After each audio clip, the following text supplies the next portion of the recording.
Vous avez appelé les victimes des viandes. Ouais. Pourquoi ce mot?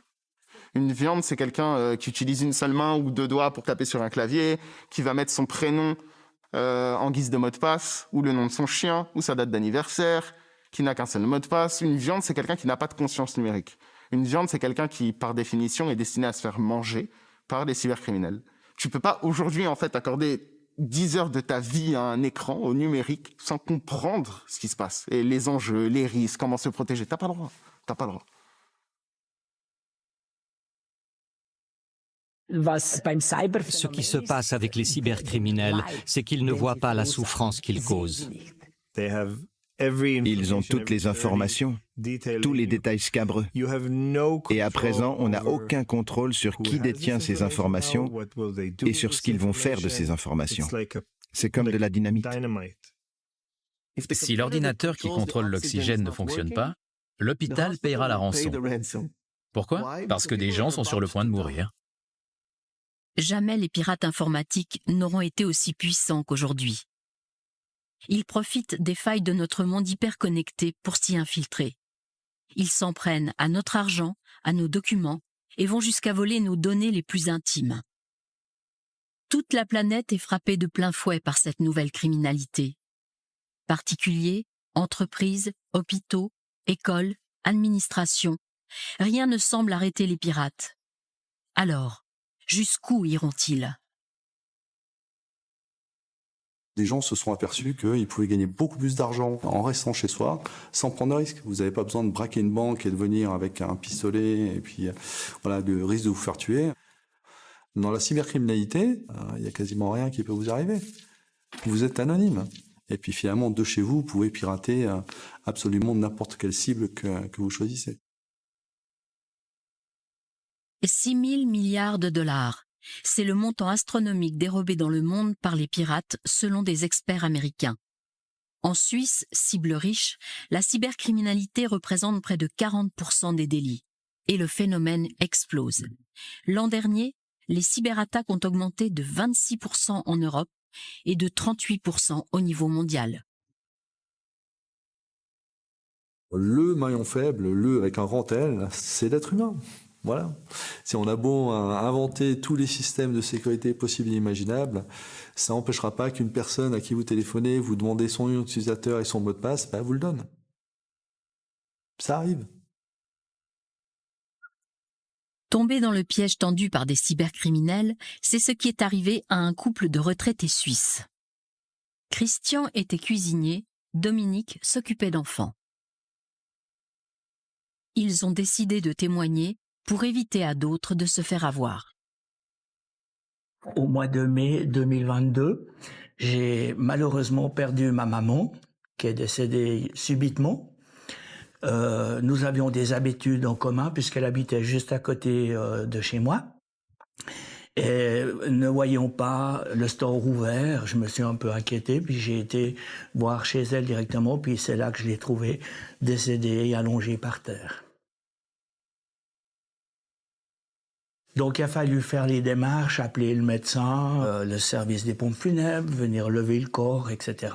Donc un chamboulement qui était assez important. Et le vendredi, j'ai voulu aller sur Internet pour trouver des informations concernant des avis de décès. En cliquant sur un site, j'ai eu un petit message où j'étais infecté par un virus et j'avais un numéro de téléphone pour appeler pour résoudre le problème. J'ai appelé le 022 en confiance que c'est un numéro suisse. La personne m'a répondu que j'avais été infecté par un virus et que ça serait bien que je puisse être protégé. Et il m'a proposé donc un antivirus qui s'appelait McAfee. La possibilité de contrôler tout mon Christian Delu donne toutes les coordonnées de sa carte de crédit pour payer l'antivirus. L'escroquerie dont il sera victime, la police la connaît bien. Elle est en augmentation en Suisse romande et porte un nom, l'arnaque au faux support informatique. Aujourd'hui, les numéros 022, enfin des numéros suisses, peuvent être utilisés avec des systèmes de téléphonie IP, donc via Internet. Et puis l'utilisateur de ce numéro peut se trouver à l'autre bout du monde. C'est absolument légal. Ces escrocs utilisent un numéro local qui correspond physiquement à leur victime pour le mettre en confiance. J'ai accepté qu'ils prennent possession de mon PC. Donc, à ce moment-là, l'écran est apparu noir et par téléphone, m'a dit, voilà, on va commencer l'étude de votre PC, ça va prendre un peu de temps, ça va suivre son cours. Chaque fois qu'il disait, vous inquiétez pas, c'est tout bon. On avance, petit à petit on avance, on arrive à déchiffrer, à enlever tout ce qui est sale de votre ordinateur, c'est tout bon, vous inquiétez pas. Donc on sentait très bien, c'était un homme qui apaisait, mais après sur la durée, il apaisait plus. Si l'écran de son ordinateur est plongé dans le noir, celui de son téléphone portable, lui, s'active. Christian Deluy reçoit 9 SMS à intervalles réguliers. Y figure à chaque fois la somme de 999 francs. Le retraité se souvient qu'à chaque message, son interlocuteur lui demande de confirmer la destruction d'un virus. De 16h à 21h, il était donc au téléphone. Oui. Ça vous inspire confiance? Pas du tout. Mais j'avais beau lui causer à côté, il n'écoutait pas. Donc il était vraiment, il croyait vraiment que la personne en face allait pouvoir résoudre le problème de l'ordinateur. Le lendemain, il appelle sa banque. Aucun retrait n'a été effectué. Dans le doute, Christian Deluy demande de bloquer toutes ses cartes bancaires. Une semaine passe. Et en allant examiner la situation, eh bien, j'avais ma carte de crédit, Visa, qui avait été débitée de 10 000 francs. Les 10 000 francs étaient versés sur un compte en Angleterre. La banque des Deluy affirme que tout a été fait correctement. Au revoir, merci. Entre culpabilité et révolte, le couple porte plainte. Alors vous avez des informations? On enquête sur le cas, effectivement. Mais ça peut prendre encore quelques mois avant qu'on ait des résultats concrets. Si 60 à 80% des victimes de criminalité traditionnelle portent plainte, seulement 10 à 15% des gens escroqués par les cybercriminels contactent la police. Honte, ignorance, beaucoup se disent « il n'y a rien à faire ». Pas sûr. Porter plainte aide les enquêteurs. On va détecter des séries, on va savoir que la plainte de Monsieur X ou de Madame Y est en lien avec d'autres plaintes, et puis on va pouvoir travailler sur la série et pas individuellement sur des plaintes éparses. Alors on arrive à avoir des informations maintenant relativement précises sur qui peuvent être ces cybercriminels et où ils se trouvent. C'est inhumain, vous avez qu'à aller travailler 8h30 par jour au lieu d'être derrière l'ordinateur et puis de vous remplir les poches en étant conscient que vous faites du mal à des gens et à des familles entières. On a été vraiment très très blessés. Ça fait très très mal. Ouais.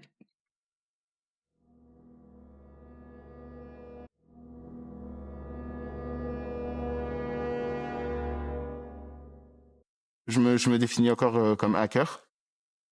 Vous avez fait beaucoup de victimes? Non, je fais aucune victime. Moi, il n'y a pas de... Ouh là là, moi, je ne cause aucun mal. Dans un premier temps, c'est important de le dire. J'ai pas fait de victime. C'est juste que, si tu voulais 250 000 adresses email brésiliennes, je pouvais te les vendre, quoi. Et je pouvais te les vendre à un bon prix. Et c'était frais. Ah il y a des gens derrière. Oui, mais il y a des gens derrière, effectivement. Mais ce que je veux dire, c'est que moi, je sais pas ce qu'il va en faire, la personne. Prenons un exemple. J'ai un client qui me demande d'acheter 250 000 adresses email brésiliennes. Et il décide d'envoyer à ces 250 000 personnes un spam. Et si tu cliques sur le spam, ton ordinateur, il est infecté. Et après, il vole ton argent. Parce que moi, je suis responsable de ça. Je suis responsable de ça parce que j'ai donné la donnée à ce mec-là. Mais c'est pas moi qui ai fait le virus. C'est pas moi qui ai envoyé l'email. C'est pas moi qui t'ai forcé à cliquer. C'est pas moi, en fait, qui ai fait en sorte que t'as pas la conscience numérique pour cliquer. Si t'es une viande, si t'es véritablement destiné à cliquer, tu cliqueras, frère. Et je suis désolé, c'est violent de dire ça, mais c'est la vie, quoi. Ce Parisien de 28 ans voue une admiration à Robin des Bois et est de confession juive, d'où son pseudo Rabbin des Bois. Il parle aussi à la troisième personne, la synagogue, c'est lui, et avance toujours masqué. Signe particulier, esprit frondeur à son dent cynique. J'ai toujours aimé travailler. Je pense que le travail, c'est une valeur qui est très importante. Je pense que sans travail, on va nulle part et qu'il n'y a rien de pire que la fainéantise. Mais le travail intelligent, c'est aussi ce qu'il y a de plus beau. C'est-à-dire que mon père, il s'est cassé le cul pour gagner des 15 € de l'heure toute sa vie, pour être dans un bloc, pour avoir une retraite qui est misérable. Je crois que moi, je vais suivre le même chemin que lui. Jamais de la vie. Je vais tout faire justement pour gagner 100 fois plus avec beaucoup moins d'efforts et de souffrance, en fait.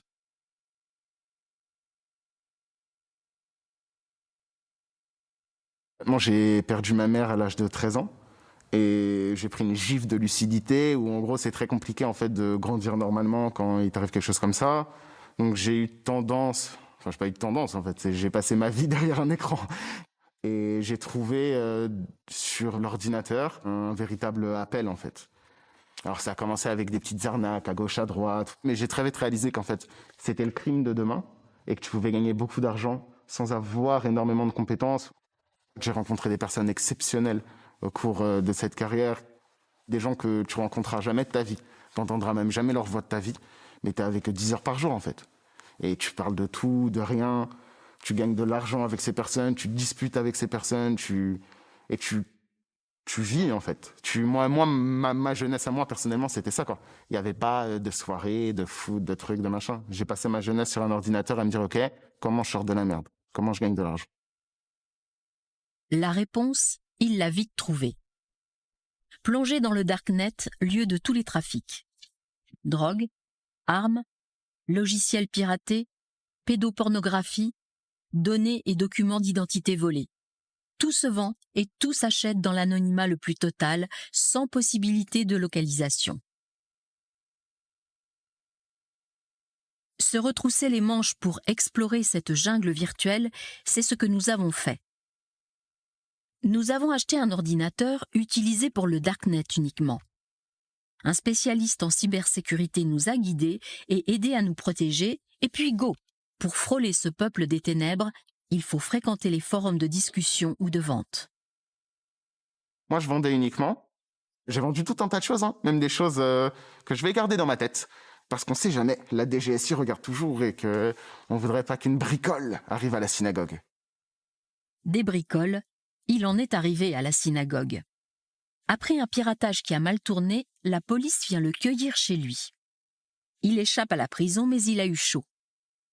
Il décide de tirer la prise. Le darknet, c'est fini.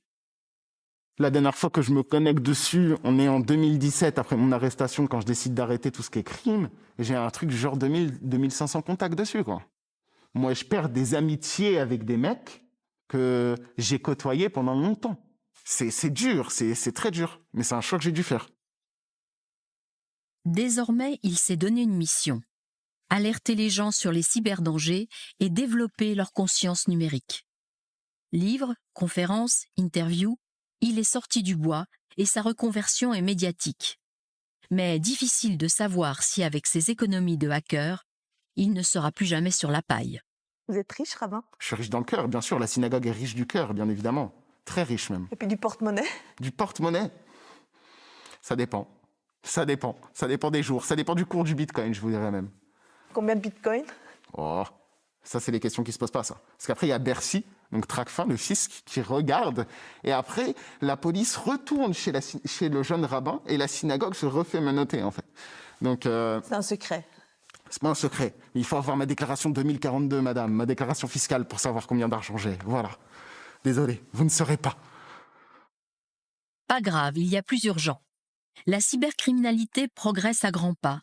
Dans le top 5 des victimes, les entreprises. En Suisse, l'an dernier, le nombre de cyberattaques a bondi de 61% dans le domaine. Et en Europe, de 26%.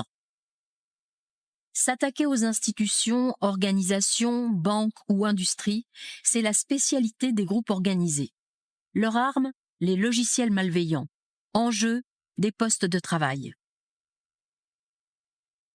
Patron d'une PME en Suisse germanophone, Nesha Mehta a vu sa vie professionnelle brisée par les hackers. Swiss Windows fabrique alors des fenêtres et emploie jusqu'à 200 personnes. Lorsqu'il achète l'entreprise en 2016, le Suisse d'origine serbe a tout prévu, sauf les cyberattaques. Aujourd'hui, toute la production, tous les départements, tout est numérisé, ce qui rend les cyberattaques d'autant plus critiques. Car si les ordinateurs ne fonctionnent pas, rien ne fonctionne. Tout est paralysé. Vous savez, la vie change parfois soudainement. Et un jour, mon destin a basculé. Je m'en souviens encore très bien.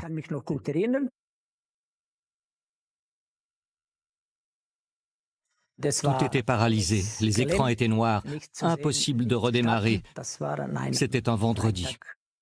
On est alors en mai 2019. Swiss Windows est une des premières victimes suisses d'attaques ransomware, un programme malveillant conçu pour verrouiller les systèmes informatiques.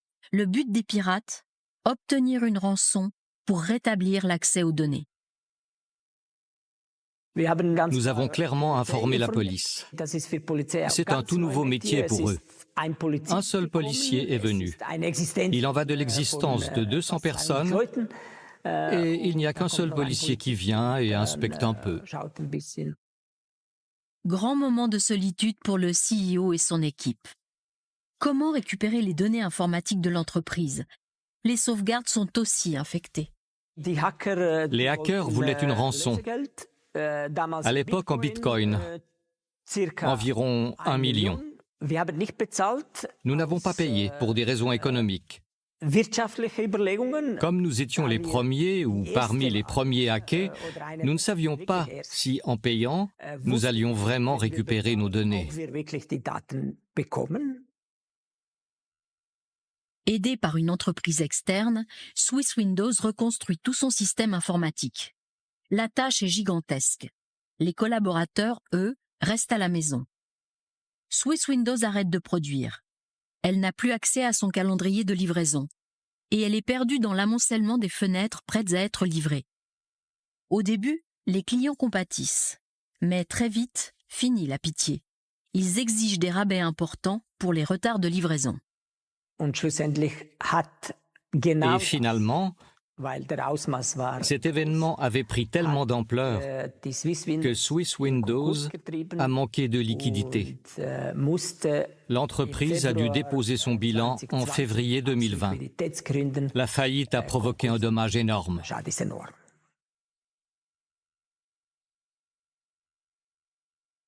Ce qui se passe avec les cybercriminels, c'est qu'ils ne voient pas la souffrance qu'ils causent. C'est tout à fait différent pour les autres criminels. Si quelqu'un cambriole un magasin, il voit la peur panique des gens, il voit tout ce qu'il provoque. Mais le cybercriminel, lui, est tranquillement chez lui, quelque part dans le monde. Il ne voit pas la souffrance des 200 collaborateurs, des nombreux clients et fournisseurs. C'est un simple clic qui a provoqué un tel naufrage. Un employé de l'entreprise a reçu un email et a mordu à l'hameçon. Le nom de cette ruse, le phishing. La personne ouvre une pièce attachée infectée ou clique sur un lien. Un geste qui déclenche l'installation d'un virus dans son ordinateur. 80% des attaques observées, 80% c'est du phishing. C'est encore des gens qui se font attraper. Oui. Vous seriez surpris, en fait, on fait des campagnes de sensibilisation, justement, dans des entreprises, puis on obtient des ratios de gens qui cliquent sur les liens de l'ordre de 30%. Donc, quand vous avez une entreprise qui fait plusieurs centaines de personnes, c'est assez facile pour un pirate d'avoir une collaboration involontaire interne. Ce qui est d'autant plus surprenant, c'est que non seulement il y a beaucoup de gens qui cliquent, mais dans un délai qui est absolument phénoménal. En l'espace de 30 secondes, vous avez des clics. Et plus on monte dans la hiérarchie, alors plus les gens devraient être conscients qu'on ne clique pas, non? Alors, ils devraient, mais bon, voilà, je ne peux pas parler de ce sujet-là. Non, vraiment, là, on est humain, je veux dire, voilà, quel que soit notre niveau, on peut tomber dans les mêmes biais. Je connais même des responsables de sécurité qui se sont fait avoir. Donc, non, il n'y a aucune garantie dans ce niveau-là. La sécurité informatique, Dominique Vidal connaît. Il a été 4 fois vice-champion de la compétition Capture the Flag à Las Vegas, les Jeux olympiques du piratage informatique. Ingénieur, il dirige une entreprise de cybersécurité de 30 personnes basée en Suisse romande. Ses clients, banques, assurances, industrie, PME. Aujourd'hui, la direction d'un nouveau centre médical bernois veut tester sa sécurité. Leur préoccupation, le bien de leurs patients. Est-il possible de voler leurs données médicales, comme c'est arrivé à des milliers de patients en Suisse romande l'an dernier? Prudents, ils ont mandaté Seculabs pour un test d'intrusion. Le test d'intrusion, c'est un outil qui peut être utilisé dans plusieurs cas de figure. Ça peut être un outil qui est utilisé par une entreprise pour dire « Ok, on a fait tout ce qu'il fallait de bien au niveau de la sécurité et on pense qu'on va résister à une attaque si jamais il y a quelqu'un qui nous prend pour cible. » Donc le test d'intrusion va permettre de répondre à cette question, c'est « Est-ce que je suis vraiment résistant ?» En Suisse, la progression de la cybercriminalité pousse entreprises, banques ou institutions à se soumettre à des tests de pénétration. On appelle ça des pen tests. L'attaque se passe en ligne, mais également sur place. Oui, il arrive que les hackers se déplacent. Et maintenant, nous allons vous montrer quelque chose d'inédit. Près de Berne, 4 collaborateurs de Dominique Vidal vont se transformer en hackers.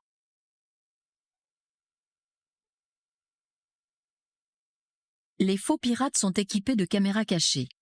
Contrairement à la direction, aucun des employés n'est au parfum. Cette opération commando est suivie à distance par Dominique Vidal. Dans cet endroit de coworking innovant, il est possible de louer des cabinets médicaux et aussi des salles de réunion. Les pirates ont réservé une salle. C'est vraiment le travail du pentester d'essayer un petit peu toutes les possibilités de connexion qui sont offertes par les différents appareils présents sur le réseau interne. On l'a. Tu l'as, t'as la connexion? On a la connexion. Joli. C'est beau ça. Les hackers fouillent partout, trouvent des documents confidentiels dans les poubelles virtuelles, des failles, des mots de passe à la portée de tous. En fait, on a accès à énormément de données médicales. Donc, on a un peu de correspondance. On a des images de, vraisemblablement, où est localisée la douleur du patient. Et puis, ici, on a même des coordonnées directement de la personne. Tout seul, donc il n'y a pas de patient. Bouquet final, un des pirates part à la recherche d'une victime. Le but, la convaincre d'insérer une clé USB dans son ordinateur. Bonjour. Un pen test, c'est aussi mettre les collaborateurs à l'épreuve. C'est possible d'imprimer un document? Oui, bien sûr. Geste fatal. En cliquant sur le fichier pour imprimer les documents demandés, la collaboratrice va installer un virus. Dans quelques secondes, les hackers auront pris le contrôle de son ordinateur. Ils auront accès à tout son contenu et pourront désormais suivre en direct tout ce qu'elle fait. Super, merci.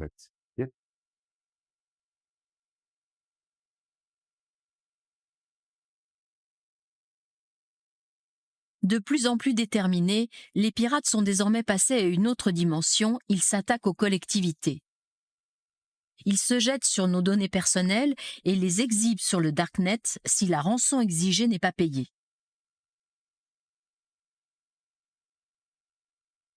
Une petite ville suisse en a fait la cruelle expérience. Fin août 2021, la nouvelle fait le tour du pays. Roll a été piraté. Les hackers ont volé et publié des milliers de documents confidentiels. Plus de 5300 habitants sont touchés. C'est la stupéfaction. Et elle a de quoi donner des sueurs froides à nos autorités locales. Et maintenant, parlons de la cyberattaque. Les hackers ont publié les données personnelles des habitants. Comment une commune a pu en arriver là? Bref, retour en arrière. Près de 3 mois plus tôt, Roll se fait pirater. Comme elle a de bonnes sauvegardes, le système informatique est rétabli après une dizaine de jours. Mais la maire et la commune ne perdent rien pour attendre. Ils demandaient une rançon, les hackers? Oui, enfin ils avaient laissé une adresse mail où on pouvait les contacter. Bien sûr, on ne l'a pas fait puisque la Confédération, c'est même sur le site de la Confédération, il dit si vous vous faites cyberattaquer, surtout ne payez pas de rançon. Comme la demande de rançon échoue, les représailles fusent. Les hackers publient les documents volés. Pendant 2 mois, la commune est au courant, mais elle se tait. Et puis, au mois d'août, le scoop. Un média découvre ces gigaoctets de données sur le Darknet. C'est le tsunami médiatique.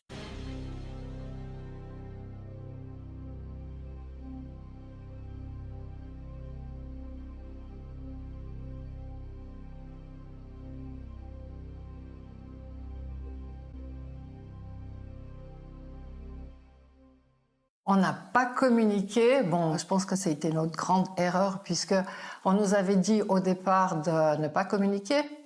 On n'a pas trouvé le moment opportun. Mais c'est vraiment que pour nous, c'était une première, qu'on ne savait vraiment pas quoi faire, qu'on était démunis et qu'on n'avait pas pris conscience de la problématique de cette cyberattaque. Dans le cas de Roll, alors, ils auraient dû communiquer. Oui, mais ils l'ont fait. Plus tard. Une fois qu'ils se sont rendus compte, une fois que ça leur a un petit peu sauté à la figure. C'est justement quand ça a apparu dans les journaux qu'on a commencé à avoir des gros problèmes. La population s'est posé énormément de questions et on a eu à peu près 800 demandes de citoyens qui voulaient savoir quelles étaient les données les concernant sur le Darknet. Un peu plus de 5000 dossiers d'habitants ont été jetés en pâture sur l'Internet clandestin par les hackers. Y figurent notamment le nom, l'adresse, la date de naissance, le numéro de sécurité sociale des citoyens. On découvre aussi des copies de cartes de crédit, un registre de signature, le rapport de licenciement d'un employé. On trouve encore les coordonnées de propriétaires et la valeur de leur résidence secondaire, et même la demande d'exonération fiscale d'une entreprise de Roll. Ces données demeurent à jamais dans les profondeurs du Darknet. S'il y a des données à haute valeur, elles vont pouvoir être réutilisées.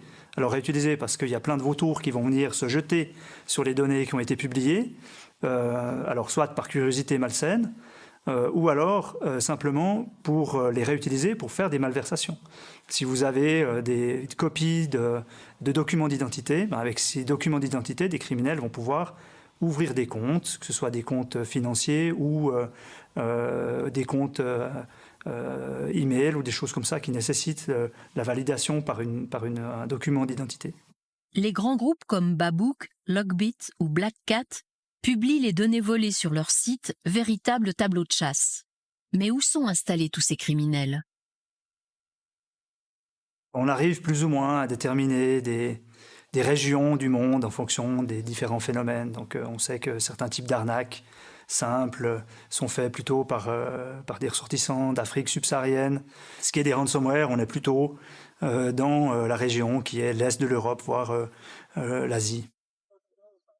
Après cet épisode catastrophique, la commune a changé ses processus de sécurité, formé ses employés et procédé à des tests de vulnérabilité de son système informatique. Donc Roll, ça pourrait se reproduire? Alors Roll elle-même, je ne sais pas si elle va être de nouveau attaquée, mais qu'une commune, qu'elle soit vaudoise ou d'un autre canton, subisse une cyberattaque, c'est certain. Vous êtes pessimiste? Non, réaliste.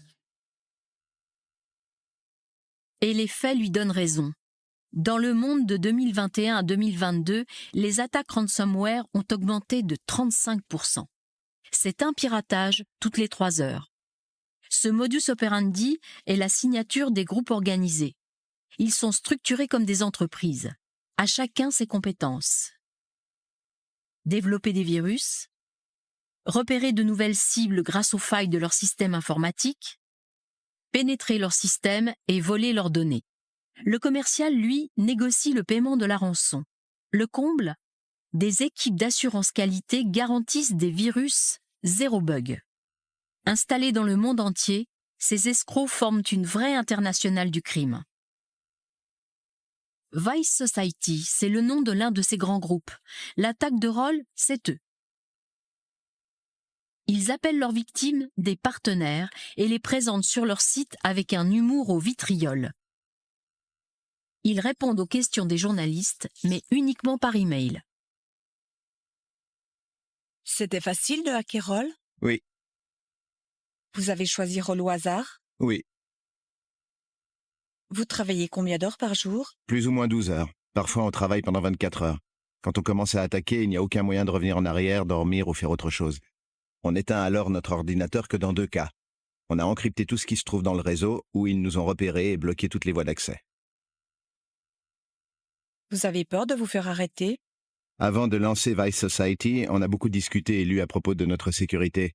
On sait que tout peut changer d'un jour à l'autre. On a accepté les risques et décidé d'essayer. On ne veut pas être pris, mais on n'a pas peur. Vous avez parfois mauvaise conscience? On n'a pas mauvaise conscience. Pourquoi? Premièrement, parce que ce n'est pas nous qui laissons les écoles, les universités ou les hôpitaux sans sécurité. Deuxièmement, on donne toujours une chance de tout récupérer très rapidement et en toute sécurité. On ne demande pas des centaines de millions.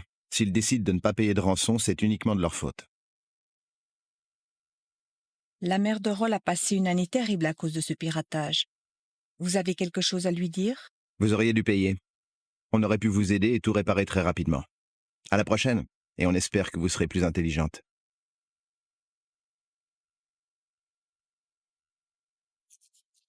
L'insolence doublée de cynisme, c'est l'étendard de ces nouveaux pirates. Cette contre-culture sans foi ni loi a sa propre logique et nous entraîne en plein Far West version cyber. Aux trousses de ces truands, le FBI, Europol et beaucoup de police.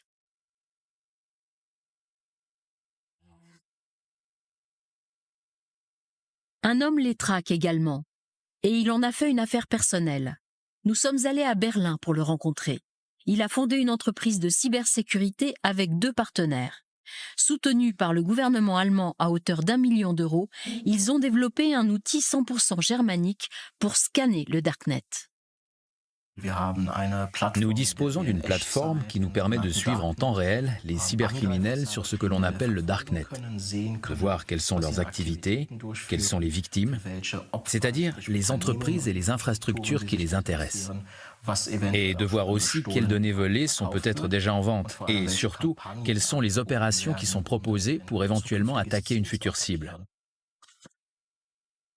C'est en cuisine qu'Abdelkader Cornelius débute sa carrière.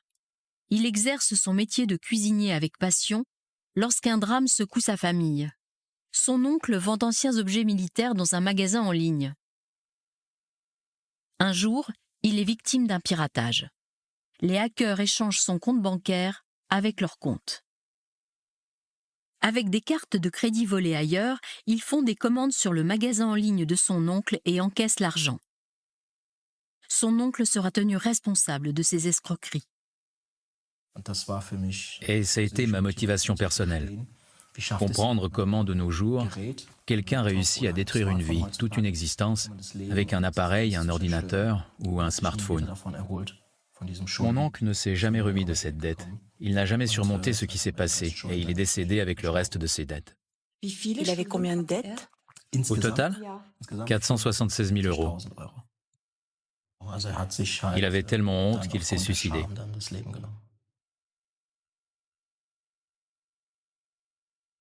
Je n'ai pas compris comment une telle chose avait pu arriver. Alors je me suis dit, ok, maintenant tu te lances dans l'informatique et tu fais en sorte, ou tu fais de ton mieux, pour que plus personne ne soit touché par une chose pareille à l'avenir. Le jeune cuisinier passe dorénavant tout son temps libre sur Internet et le Darknet. Il se forme en autodidacte, puis propose ses services comme freelance. Il travaille jusqu'à 70 heures par semaine, derrière les fourneaux et devant son écran. Il y avait déjà quelques cours, mais ce ne sont pas des choses que l'on apprend sur des sites publics normaux. En matière de cybercriminalité, il faut aller en profondeur, trouver les bons cercles pour pouvoir communiquer avec les pirates informatiques et comprendre leurs motivations. Lui-même a fini par se fondre dans ce monde clandestin. Infiltré dans les forums de hackers sous couverture derrière de multiples pseudos, il est des leurs. Il repère les coups en préparation, assiste à toutes sortes d'échanges, de débutants aux grands groupes qui cherchent à attaquer des banques. Lors d'une conversation avec un pirate qui prépare un coup, le Berlinois lui pose une question. Tu dois travailler combien de temps pour gagner près d'un demi-million d'euros? Je dois travailler environ 14 heures pour ça. On voit bien que ces gens n'ont jamais vraiment travaillé. Dès le début, ils ont vu à quel point c'est facile et rapide de gagner de l'argent dans la cybercriminalité. Ils n'ont aucune idée de ce que veut dire travailler dur pour gagner sa vie. C'est une perte de contact avec la réalité. Et si en plus ils commencent à porter atteinte à des infrastructures critiques et que des hôpitaux ou autres sont menacés... Perdre le sens des réalités, s'en prendre à nos données les plus intimes.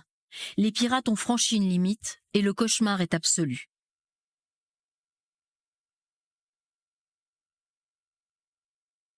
À des milliers de kilomètres de Berlin, toute une communauté a été prise en otage. En Israël, l'homosexualité est encore stigmatisée, surtout dans les milieux religieux. Tel Aviv, avec ses gay pride et sa vie nocturne, est une exception.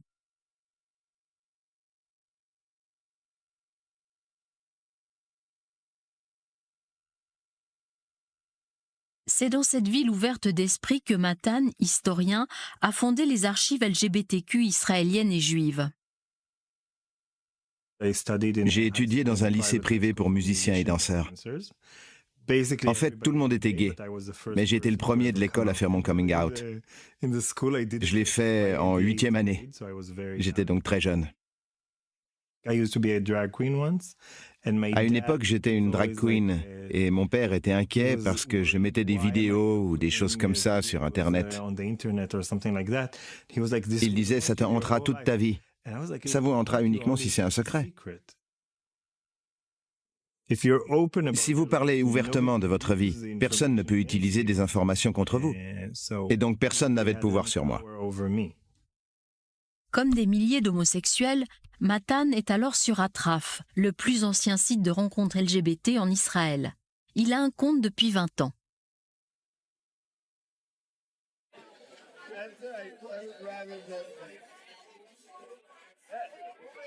Fin 2021, des hackers iraniens piratent un fournisseur israélien de services Internet. Parmi ses clients, Atraf. La rançon n'est pas payée. Les données fuitent sur Telegram, une application de messagerie grand public. C'est l'horreur. Quand ça a fuité, ils ont dit qu'il y avait des informations sur près d'1 million de profils. Il y avait plus de 900 000 profils. Mais tous les gens inscrits avaient plusieurs profils. C'était courant. Parce que vous aviez votre profil officiel et un profil plus secret. C'est quoi la différence entre les deux? Les photos qui étaient postées. Vous savez, avec des hommes gays excités, il se passe des choses.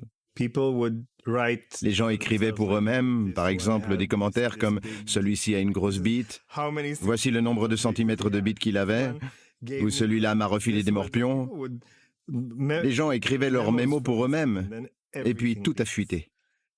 Tout. Je suppose que maintenant vous comprenez pourquoi c'est si dramatique. Oui, mais vous riez. Je ris parce que, comme je l'ai dit, je n'ai pas de secret. Il n'y a rien qu'ils puissent... Ou disons que je n'imaginais pas qu'ils puissent me faire du tort. Et c'est ce qu'ils ont fait. Une nuit, j'étais sur le point d'aller au lit. Il était minuit passé.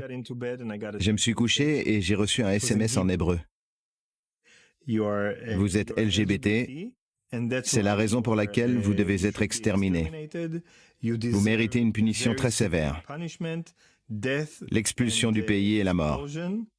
Nous serions heureux de vous aider à vous convertir.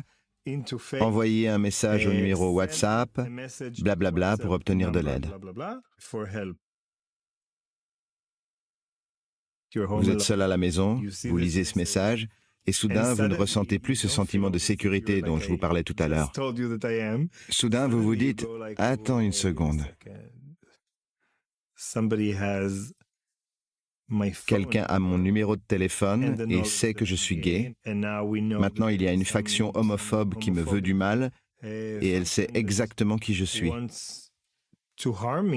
Et moi, je ne sais pas qui sont ces gens. » Et demain, je peux aller travailler et me faire attaquer à la sortie de mon immeuble.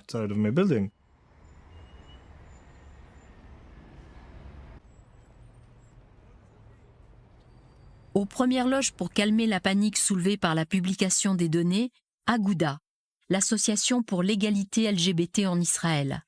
Sa hotline est submergée par les appels des victimes. Nous avons donc reçu un grand nombre d'appels paniqués de personnes disant « Je ne peux plus dormir depuis des jours, depuis que je suis au courant de ce piratage. Qu'est-ce que je peux faire? Je n'ai aucune information sur ce qui se passe. » Certains pleuraient, d'autres étaient en colère. Chacun réagissait à sa manière. Les gens ont honte de s'adresser à leurs amis et à leurs familles pour leur dire « Écoutez, j'ai peur. Je suis stressée parce que je suis sur Atraf et que maintenant, mes informations seront peut-être diffusées et vous verrez peut-être des choses. » Sur Atraf, ce n'est pas obligatoire d'écrire ses préférences sexuelles ou son statut VIH, mais beaucoup le font parce que ça facilite les contacts entre les gens. Il s'agit d'informations très privées, surtout pour ceux qui n'ont pas encore révélé leur homosexualité, et personne n'a envie de voir ça. Même le statut VIH des membres d'Atraf a été jeté en pâture. Mais ce n'est pas tout. Ils ont tous les détails scabreux qu'une personne a partagés sur ses fantasmes, sur ce qu'elle aime sexuellement ou ce qu'elle aurait voulu essayer sur le plan sexuel. À présent, on n'a aucun contrôle sur qui détient ces informations. Que vont-ils faire de ces informations? Comment vont-ils les utiliser? Et quand? C'est comme de la dynamite.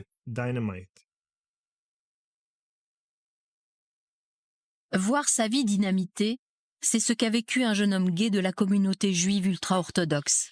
Il était sur Atraf. C'est impossible d'être homo et de rester dans la communauté. La Torah est truffée de condamnations pour ce type d'orientation. Dans le judaïsme, il est littéralement mentionné un interdit suprême de partager sa couche avec un autre homme. C'est un immense péché, passible de lapidation.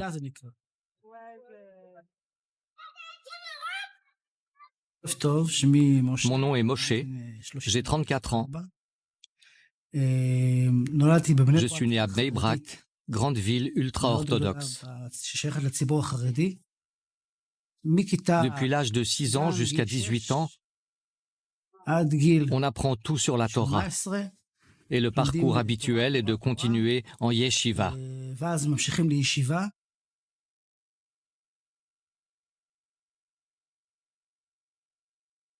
J'ai subi alors un événement traumatique qui m'a affecté tout au long de ma vie. J'ai subi en fait un viol commis par un rabbin. Ça a provoqué un chamboulement chez moi. Sa famille, ses amis, les membres de la communauté ultra-orthodoxe, personne ne sait qu'il est homosexuel. Tout le monde le pousse à enfin se marier. Mais cela fait 6 ans qu'il fait des rencontres sur Atraf. Un jour, j'entends aux infos que le site Atraf a été piraté par les Iraniens. J'étais sous le choc. Je me suis mis à transpirer. J'ai appelé des copains pour me concerter avec eux, pour savoir comment me protéger de ma famille. Trop tard. Un de ses frères l'a identifié parmi les innombrables photos volées publiées par les pirates. Il le dénonce. On était en plein repas de Shabbat et il a dit « Vous savez qu'on a vu les photos de Moshe nu sur Telegram. » On était une vingtaine à table, une grande famille.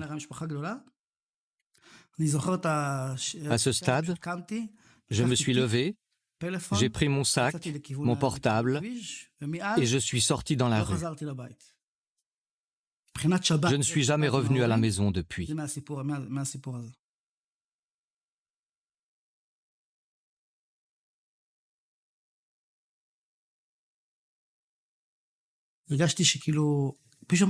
Lorsque j'étais dans le taxi, j'ai éprouvé cela physiquement dans mon corps. Le même ressenti que lorsque le rabbin m'avait agressé. J'ai même eu une terrible montée d'angoisse que je ne savais pas comment gérer. J'ai un ami qui m'a pris dans ses bras et qui a su m'apaiser. Mon univers s'était effondré d'un coup.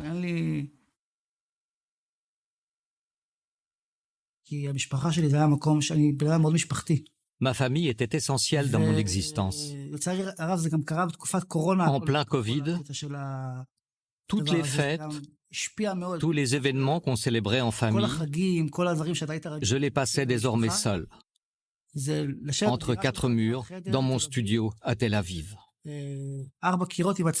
Durant cette période, je n'arrêtais pas de penser au suicide.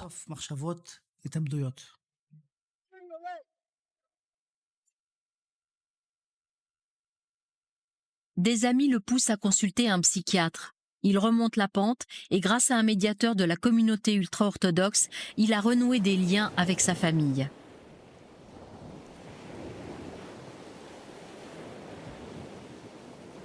Violer l'intimité est effroyable, mais il y a pire. S'attaquer à la vie. En véritable barbare, les pirates n'hésitent pas à transgresser ce tabou. Ils paralysent les hôpitaux, volent les données des patients.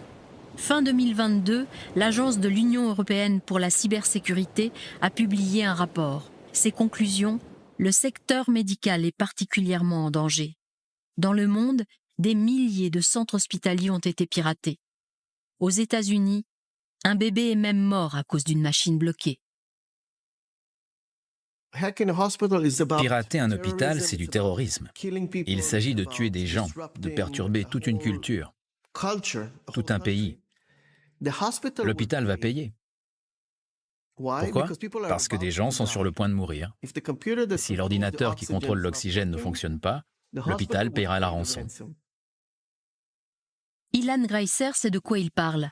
Expert en hacking, il enseigne la façon de penser et d'opérer des attaquants. Même des entreprises suisses se déplacent à Tel Aviv pour lui. C'est aussi un pionnier en matière de tests de pénétration. En 2008, avec d'autres experts, il se rend dans le plus grand hôpital du pays et le hack pour son bien. Vous ne pouvez pas entrer dans une banque et accéder au serveur de la banque. Mais dans un hôpital, vous pouvez vous déplacer un peu partout. Et vous pouvez connecter votre ordinateur au mur et vous asseoir sans que personne ne dise quoi que ce soit. Nous avons donc commencé par ça. Nous avons travaillé avec quelques collaborateurs de l'hôpital qui savaient que nous allions venir. Et puis, c'était tellement facile. Trop facile. Nous avons fait ça pour prouver au pays que certains secteurs ne sont pas aussi bien protégés que d'autres. Nous nous sommes assis avec les responsables de l'hôpital et leur avons appris à mieux se défendre. Nous ne nous sommes pas contentés de dire que tout allait mieux, puis de rentrer chez nous. Nous sommes ensuite allés au Parlement. Nous avons pris la parole devant le Parlement et le gouvernement, pas seulement à cause de nous, a donné beaucoup d'argent pour commencer, juste pour commencer, à protéger les hôpitaux israéliens. Cette opération marquera les esprits. Se préparer aux cyberattaques, c'est ce qu'a fait l'hôpital Hillel Yaffe à Hadera, au nord de Tel Aviv. Malgré les mesures de sécurité, les pirates ont pénétré dans son système. Cette polyclinique emploie plus de 2700 collaborateurs. Lorsqu'elle se fait hacker, on est alors en plein Covid. Tout a commencé un peu avant 6 heures du matin et 45 minutes plus tard, la cyberattaque a été identifiée. Immédiatement après, nous avons déconnecté toute l'activité informatique de l'hôpital.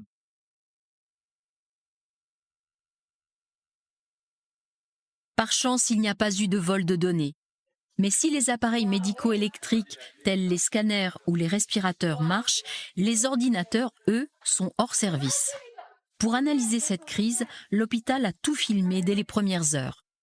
Ce type d'attaque est un véritable tremblement de terre, bien au-delà de ce que le Covid avait provoqué.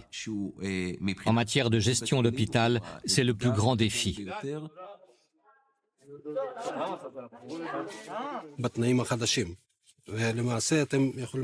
Il faut savoir que tous les postes informatiques se sont effondrés en un seul instant.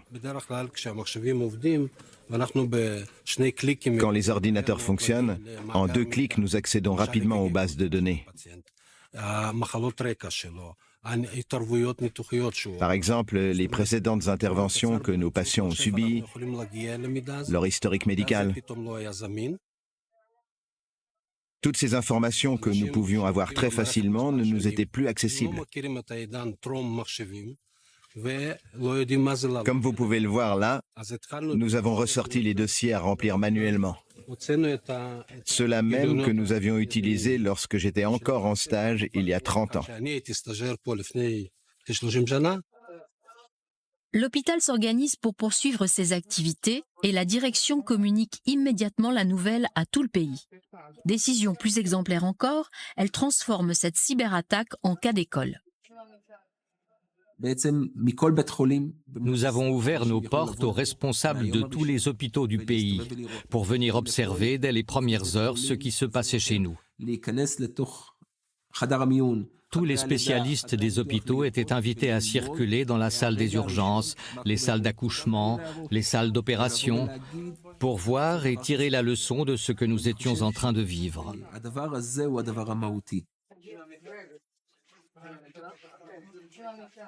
Une cyberattaque n'est jamais simple. Tout d'abord, il faut admettre que c'est arrivé. Quelque part, nous avons réussi à en changer les règles du jeu. Pour une fois, l'histoire finit bien. Et elle prouve une chose. Alors que la cybercriminalité monte en puissance et contamine les systèmes informatiques du monde entier, la meilleure défense reste la prévention. En effet, il ne faut jamais oublier une chose. Lorsque nous nous connectons à Internet, nous nous retrouvons avec le monde entier à notre porte.